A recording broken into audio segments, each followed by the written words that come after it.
because these pieces felt very much like fairy tales or operas or theater, I wanted to build them up, like a casting call, an audition, an understudy, and a play. There are all these different things that are part of the creative world that have these levels.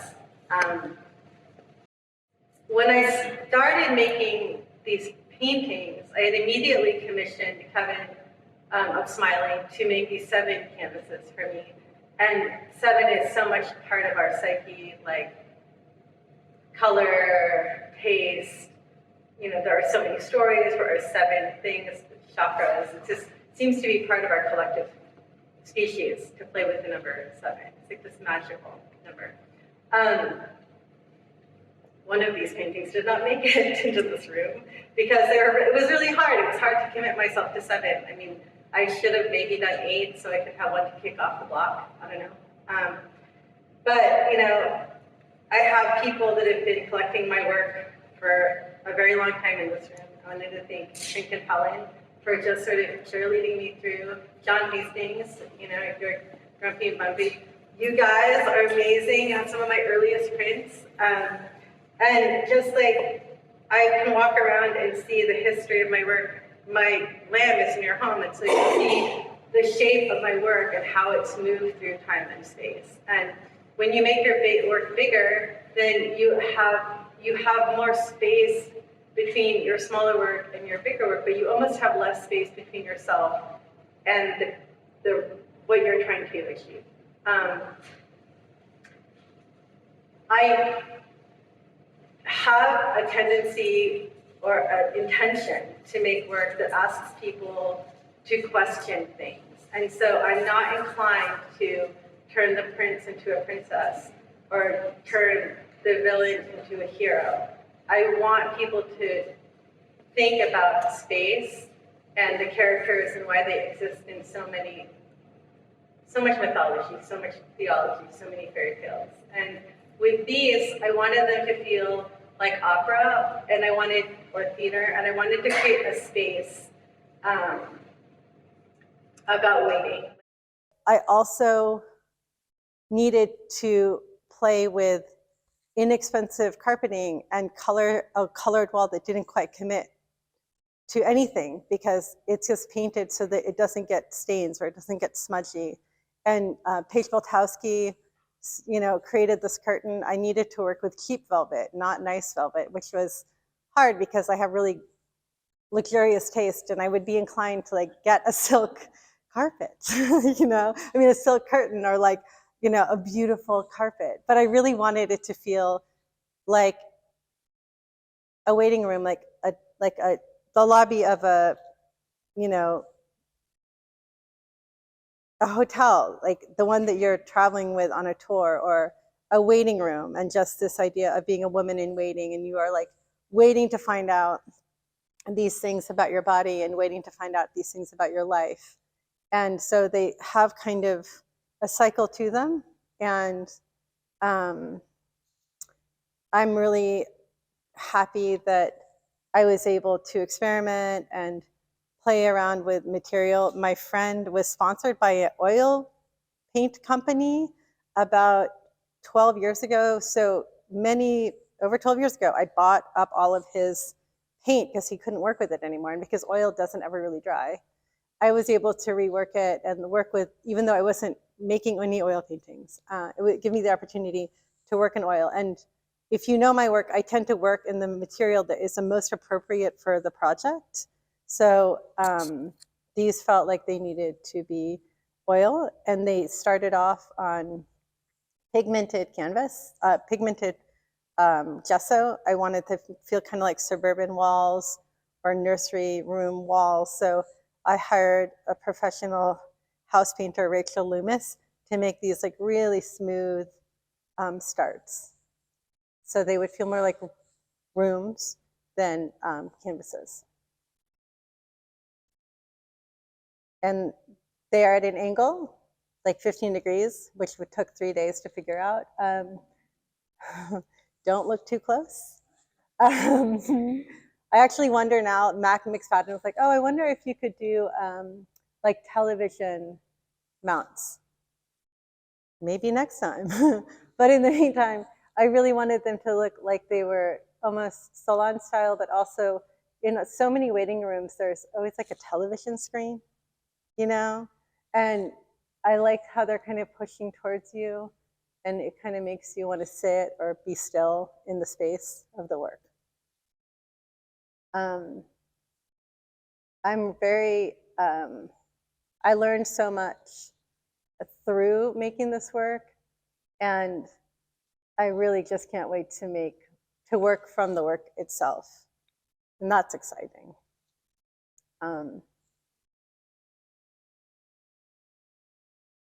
Yeah, that was a lot of information that I just gave you. Yeah, I love that there isn't a favorite. I think there's nothing worse. It's almost worse to have a show where only one piece is everybody's favorite. It's almost worse than everybody hating everything. Like, oh, I like this one, but everybody has responded differently to different pieces, and that's been really like good for me. Yeah. I was also sponsored by a lipstick company for this, which is hilarious to me because I love lipstick. But yeah, so they sent everybody that was working a lipstick to wear. It's Poppy King, and she's great. I used to buy her from Amber, and so it's fun to think about pigment and like paint and all those things and how they interface. And she's like, "Oh, I really want to work with your images and like about like lipstick and color." So I'm kind of excited about that too. It feels a little bit like something that I would naturally do, but I get to do. So, yeah. And now my studio is empty. It feels like a weird, like reliquary or something. It's like, oh, can I go see your studio? And you're like, there's nothing there. So, yeah. I had my friend Johan, who used to be a young skateboarder on West 18th Street. He made the Father Gander font, and he also made the font for Player and for Kelly for the understudies and the casting calls and the auditions. So it's nice to call somebody that I hired in like 2006 and say, like, hey, like, remember when you made that weird font for me? And that's really cute because people are like, oh, what font is that? Can I find it? I'm like, oh, I have to call Johan. So it was nice to have that weird green and just keep the conversation going with myself and with my own work.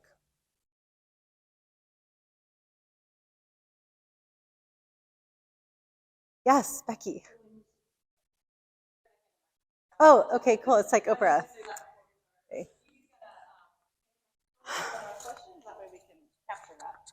Okay. I'm so sorry. Okay. Can you hear me now? Okay. Oh, wow. It's so tiny. I know it is. I did change my clothes, but I wanted to. My friend Craig Roner made me this outfit, so it was like, I'll wear it for my lecture too. But I did dance in something else last night. And my underwear and socks are all clean too, just in case. So when you started out, you had these 7 painting canvases. Yeah. Did you already have in mind a visualization of what they were going to be and the themes, or did they just happen? I really did. I thought that I could revisit Father Gander, this piece that I really enjoyed creating. It took about 6 years to make that piece, and so I thought I would almost return to that or Ovabet, or almost like make the people in those pieces grow up in a weird way. Some of these pieces are literally in my mind just older because I made them taller. Like the motherhood, her feet came down and she just became an older person because of her height. And so I started off with the tracing out of the original forest and then turning it over. But then by the time I painted the white and then started going in with the burnt umber, they all started to look like sonograms. And then none of the characters wanted to return. They were like, no, we're not showing up. So even the motherhood is like kind of close to the one in Father Gander, but so different in its identity. So I had a plan, but that's not how life works. Mm. And is there a sequential theme Yes. to the 7? There is. So I had to change out the theme aesthetically because this piece, the twins, were originally over there. So it went from conception to infancy to birth to death, and then this was custody, and then this was no, flip it. So that was like puberty, adolescence, and then this was kind of like being an adult but facing your own mortality, and then this is sort of to start again. And so like a lot of people see this as like a tunnel, but some people see it as birth. So it has this kind of push and pull to it. It's just like a restart.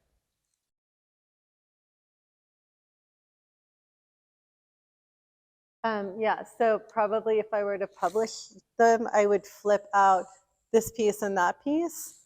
But other than that, I would kind of keep them in the similar cycle.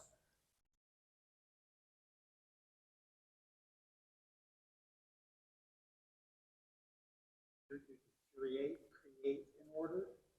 I paint like a printer. Like most of the work that I've done that I know how I'm comfortable as I don't like mix a palette. I put down a layer of color and then I take a break, and I put down a layer of color and I take a break. And so it's more like I'm working on them all at once, but my Achilles heel is I have to start to commit to them being really different, and changing out the because I can see it as so different, but like Marcus Kane came and was like, Peregrine, you need to like focus on each one now. And I was like, okay, I can do that. But I like subtle changes, so I have to sort of work on making things more direct changes. So I am thinking about them as a body of work, and even in the way that I have created the space for them, I would like them to end up together in a space like this, because like everywhere you go that are like those temporal or like liminal spaces, like the art is so bad, like why would I want to look at like faded horses running in the sunset when I'm like trying to find out if I'm gonna die, or whatever. I mean, seriously, like wouldn't it be more amazing if there was like things that actually like gave you space to think and react to, rather than, I don't know, like paper in like a Target frame? I don't know, like it's a thought, and it's a way of sort of platforming and pedestaling the work. I wouldn't say mediocre, but in that very specific kind of suburban public room. And like how amazing would it be if this was the kind of work that existed in those spaces, not just in museums? Because I could have just painted the walls white and like left the floor concrete. That is a very like familiar and acceptable, light the work that way to see work. But to get people to think about where art is and exists is it's almost more expensive to create a mediocre space, because a lot of the things that exist that are, so a lot of the things that exist in that kind of commercial landfill culture, you can only buy it in bulk, right? So like you have to buy this much of that in order, and that's why there's so much waste. But it's just such a ping pong about like how I had to buy this amount of carpet, and luckily like I have use for this carpet in different things, and I can reuse it. But it was interesting to like, when you're working with luxurious things, you can get them often in smaller quantities because they're luxurious. But when you're working with things where they're like, oh, it's so much cheaper to get 10,000 of this, I'm like, I don't need 10,000. I need this much. Like, oh, okay. And then you just see why we are all like dealing with so much waste. So. Yes.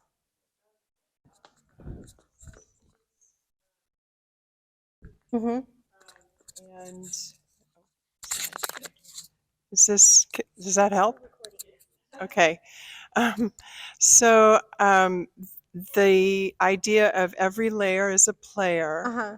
and also the idea or the phrases of the work as understudies and I think auditions, Hmm. was that? Okay, so my question is about how did you work out the emerging and the sort of trying out of things? Like if one idea was auditioning to stay as a player, and you had to be sort of open and try different things. And so how did you work on the emergence of so many canvases and so many decisions? Well, some things work better at different sizes, right? So it's not that in the work that built up to this work that I didn't like them more or less. Mhm. It's just I knew some of them would look better on a larger scale. So Mhm. some things are like these little, keyholes, and then Mhm. some things are like the kind of sketchy, greasy things. Like I'm working with like tool dip. Like how's tool dip going to stick to a canvas, and can I paint on top of tool dip, and all these things. And then with the understudies, I had them I had them on mostly on like wooden panels so I could travel with them and like sand them and push them and do all these things. And some of them are just like quieter moments in the corner, where these are like I want you to be in them and a part of them. And again, like some work does work better in a domestic space, and I'm really happy that there are people that are like growing up around my work. Like you get to a certain point and you meet somebody who's like 20 and they're like, oh, I have this piece in my bedroom. I grew up, and it's like, you can talk to somebody who grew up around your work. Where like I love that. I love that people live my work. You can live with my work, and then to make these like, censoring myself, like avoiding nudity, and so just like there's this great Kurt Cobain moment where he did a different cover for an album so that it could be in Walmart. And people are like, you're a sellout. And he's like, well, I'm like some redneck kid. Like, where do you think I bought my first records? Like, I want them to be accessible. And so, there were layers where there was like nudity or different things. And I made that decision to make them be able to move through time and space differently because of how we deal with public images. Mhm. So, yeah.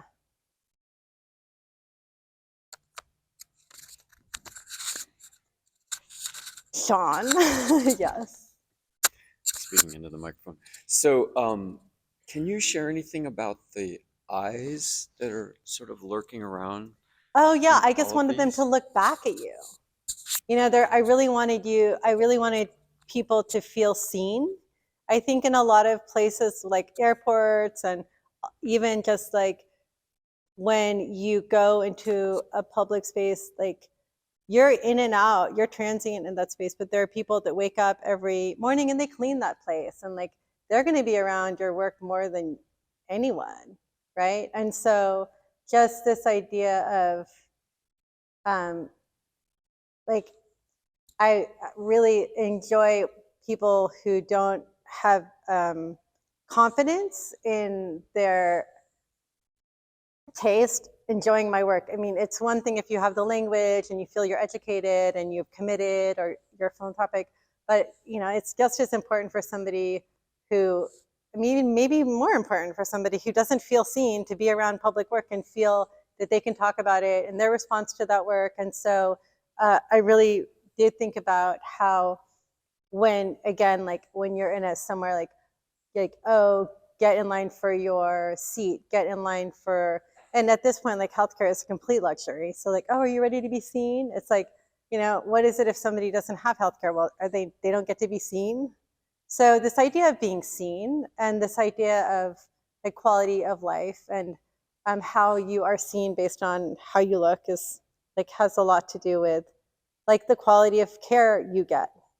Um, in the entire caste system of the world. Yes. Hi, Peregrine. Congratulations on this fantastic body of work. I want to ask a bit more about process and imagery. About the imagery, I'm noticing the symmetrical formations around the figures in the center and some anatomical references probably. The other thing I wanted to ask is I'm also noticing drips that seem to go both up and down, suggesting maybe you were working on the canvases from different orientations.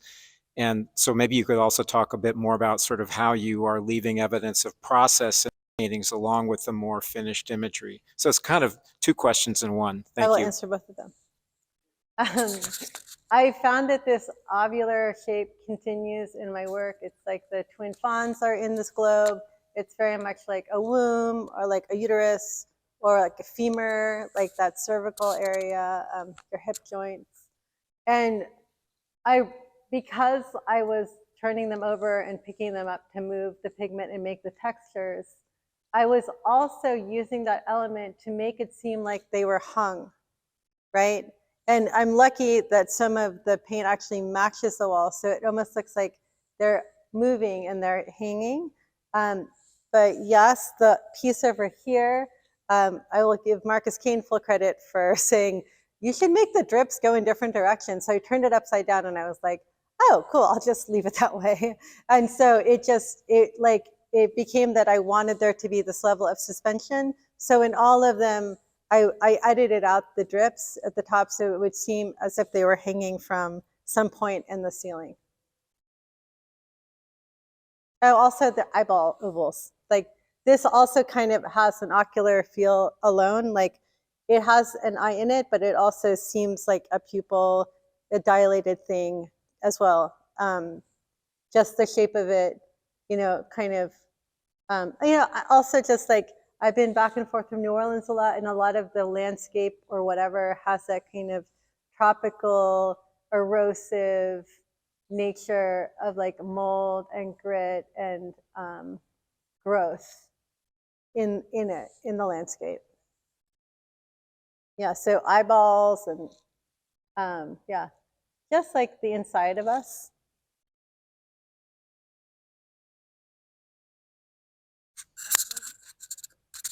Well, Peregrine, I've had the exciting opportunity to watch these paintings evolve in several different studio visits, over the past year.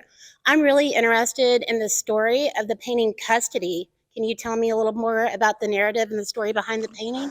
Yeah, so I think like I started like in high school with this Persephone thing, like obsessed with Persephone and this idea of custody. I was an only child until I was 10. And so it was like, I've always been interested in this idea of this young woman who's sort of like in between worlds. And so I just was making up in my brain, oh, I wonder what would happen if Persephone and Hades had a child. And I didn't even take the time to like, oh, God forbid, look at my cell phone and see if that actually existed. And they did. So her name, I was like, somebody like, oh, don't they have a kid? I was like, but it felt like celebrity gossip or something like, oh, you wouldn't believe.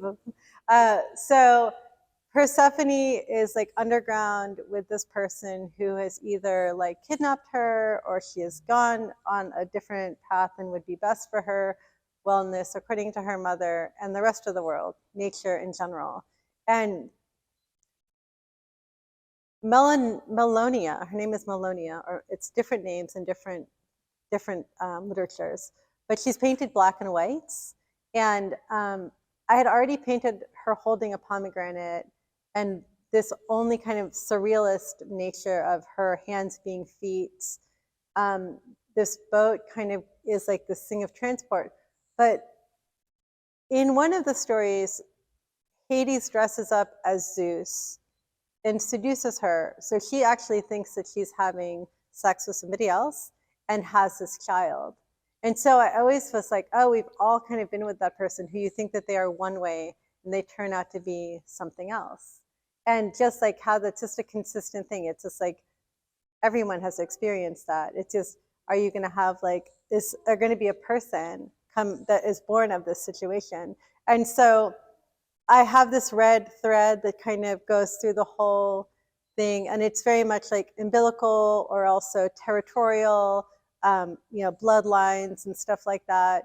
And like just like having a sister when I was 14, so I'm 16 with a 2-year-old sister, and so these older mothers who are like judging me because my youngest sister is being really naughty, and I'm like, why are you looking at me that way? Like, it's not my child, you know? But like these different ways that people interface with each other and conduct themselves according to like how they think things should be done, who you should be with, how you should behave, how you should marry, when you should have kids, when you shouldn't have kids, how many kids you should have, blah, blah, blah. So it's just like this constant sort of watching and being watched and being judged and being seen. And like just when you are coming into your body as a woman and you start to become seen as a sexual being, it's often quite before your brain is ready to navigate that. But yeah, just again, like the waiting and watching, and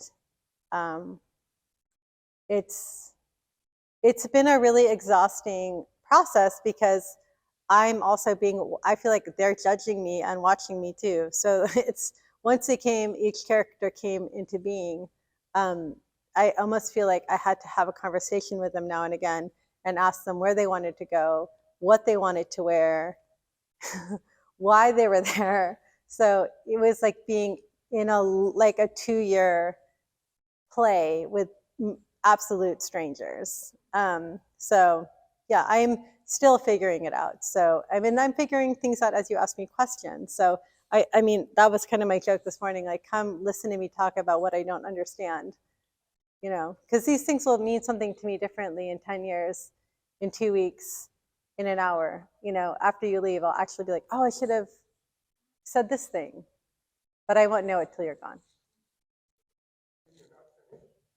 I mean, oil paintings, all art, it's never finished. I mean, finished is like a spectrum. Like, is a garment finished when you wear it? Is it finished when it's not wearable? Is a painting finished when it's sold? Like, the word finished is just like, is it finished when the world blows up? I don't know. You know, like it's like people, you know, there's that joke, like, how long did it take you to make it? Like, oh, my whole life, right? Every mark has taken me my whole life. And so when you see the village that creates art and, you know, selling art and making art, there's just so many people, and everybody in the village that's part of the art would say it's finished at a different point, right? So every role from like, you know, the maker to the framer to the curator to the gallery to the museum to the archivalist to the person who's shipping them and storing them, you know, or, you know, writing about them. I mean, Hadara came and wrote about the work, and in some ways I felt more finished to me having somebody else write about my work. Like I could breathe, you know, because I didn't really do an artist statement, and I do write a lot about stuff, but I was like, oh, I don't want to write about this. Like, please give this role to somebody else. And it felt much more finished in some ways when somebody else is like, hey, this is what I've written about your work. Yeah. Yes. So I'm curious with regards to, as an artist, you make these beautiful paintings. Where do you want them? Oh, sorry. So where do you want them? If you could put them anywhere, whether it's a museum, whether, you know, it's your favorite art house or whatever, where do they go from here? What is their future? I would love them to be in like a place like a hospital. I would love them to be somewhere where people are going through it. I would love them to be in a public place where they don't really go into storage. I would love them to be in like a factory in Detroit, right? Like, how amazing if we just move the idea of where artwork should be, or replace artwork that isn't of necessary assistance, but somewhere where it's unexpected and you know, accessible. I would love my work to end up in an office where people are figuring out how to you know, uplift themselves or get better shelter, or, you know, people who are, I would love to see my work in a space where people are battling sobriety, because I know that when work is in spaces where people are like responding, then the work, it just keeps living and breathing and evolving. You know, the space between the person seeing the work and the work is, that's what keeps it going. It's interesting. Thank you. Yeah.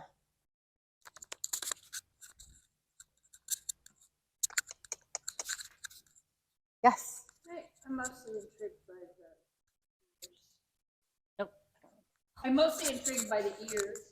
That, now I can't see that far away, but that's pigment here, ears, and then those ears on the arrow, bow and arrow. Mm. Those are also would be real. Mm-hmm. So I wanted the people to be wearing costumes that might be left over from theater sets. And so, yeah, see, I am good. I'm really The hanging one. Yeah. I have some, like, this kind of feels like somebody said, like, oh, like when you're, you know, when you're giving yourself medication, like it kind of feels like an arrow. And when you're putting, the girls who, or people who cut themselves, like this idea of cutting is real. Also, somebody was like, oh, she's also trying to fall in love with each other herself, because it's like Cupid. She's trying to be her own Cupid, you know? You always see like the lovers and then Cupid's over here, like shooting them to fall in love. And so it's like, they're just kind of this collage of props that these people have picked up. I feel like I really wanted it to be transparent that that was not the mother of that child. So her skin tone, her costuming might even have some sort of ritual to it, nothing specific, but like a lot of them have these sort of pomp and circumstance, like the epaulette on her shoulder, maybe it's military, but not very like specific, just ideas of things that are left in like the weird, you know, Ukrainian costume closet from the 1930s. Like you open up rooms in Paris and it's like a time capsule, but then also how people interpret history based on where they're at. Like it's always kind of inaccurate because you can't step away from your own version of what you think history is. You're gonna make a book, please, because it seems like we need a story. Yeah, I would like to do that. I have EG on my side, photographing my work like I'm badass. So I don't have shitty photographs of my work. So I always say most people see a poster or a cup of the Mona Lisa. So I'm really lucky that I've had somebody photographing and documenting my work for as long as I have. And when the smaller work and the bigger work is at the same size, they are just so fluid together. So I have about 14 smaller paintings and then these guys, but once they're down, they just all look so lush and cool together. And as I'm learning about what the story is, I love the idea of like an adult children's book, because they do feel like the pages of a book, and I hung them that way and I lit them that way. And you know, that kind of like reading rainbow, like you're entering through this arch, you know, the kind of like daycare carpet. Like I want them to feel like not childish, but childlike in how they can be received. Thank you.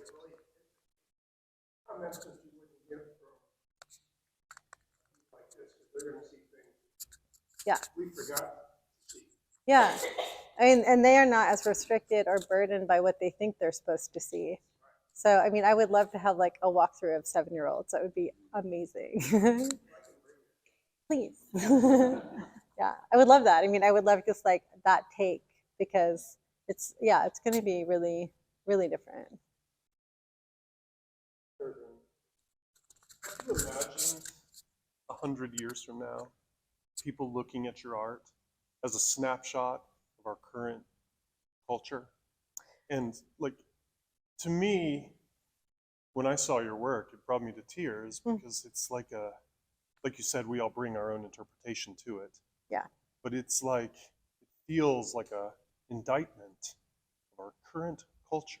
Yeah. The woman shooting herself with the arrow, she's already maimed a little bit. Yeah.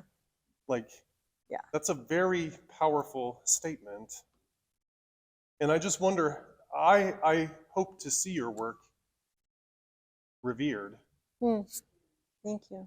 But I also wonder what it's going to be like for future scholars and just normal people to approach it, and how they're going to see or imagine what we must be living through now as a snapshot of that.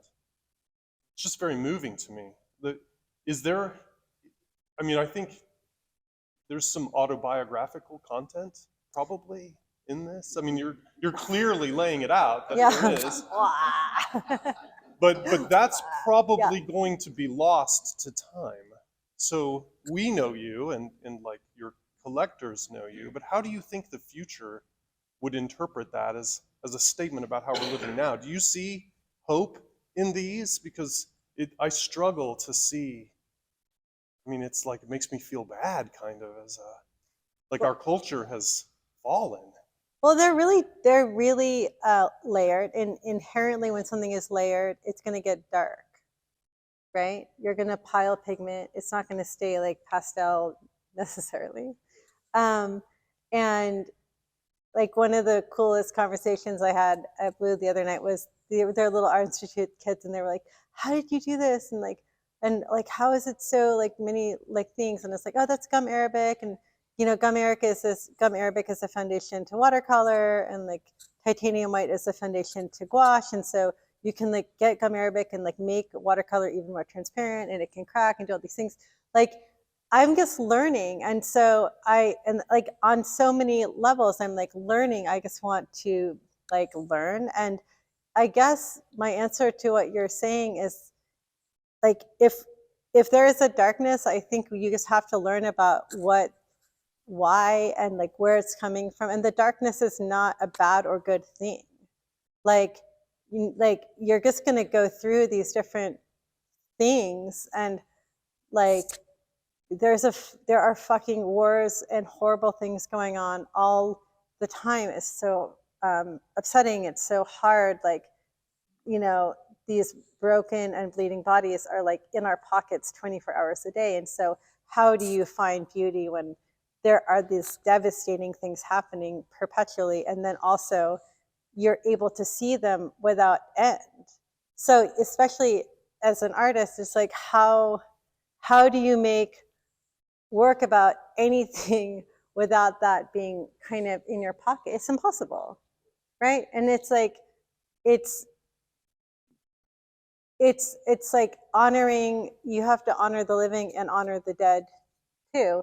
And you have to honor your life and honor your death too. Like, it's a guarantee that you're gonna die. Like, I've yet to meet somebody who hasn't died, you know, or isn't gonna die, whatever. That's like what I'm trying to say. Like, we're all gonna die.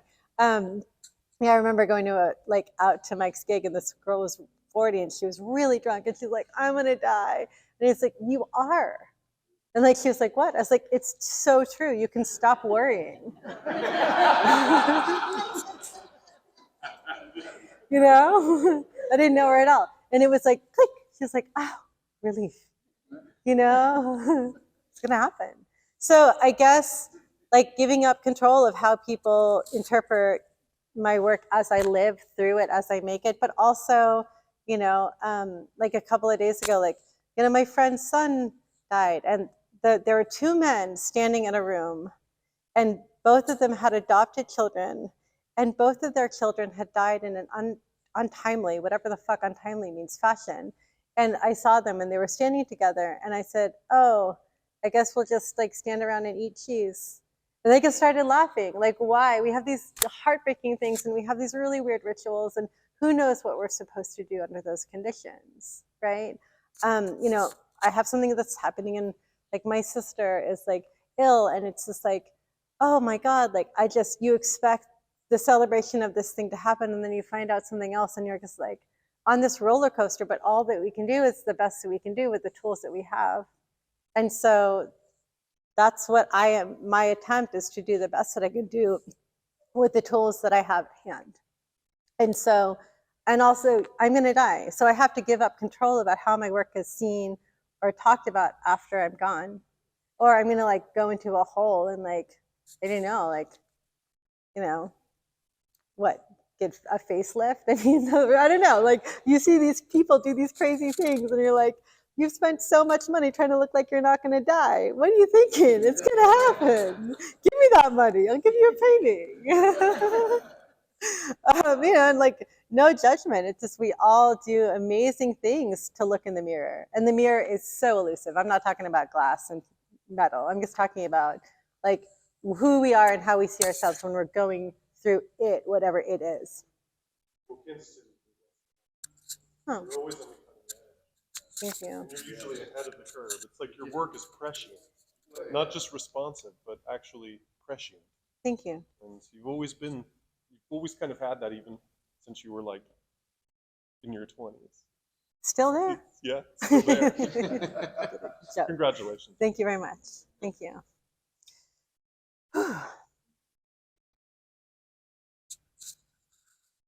Cool. Anything?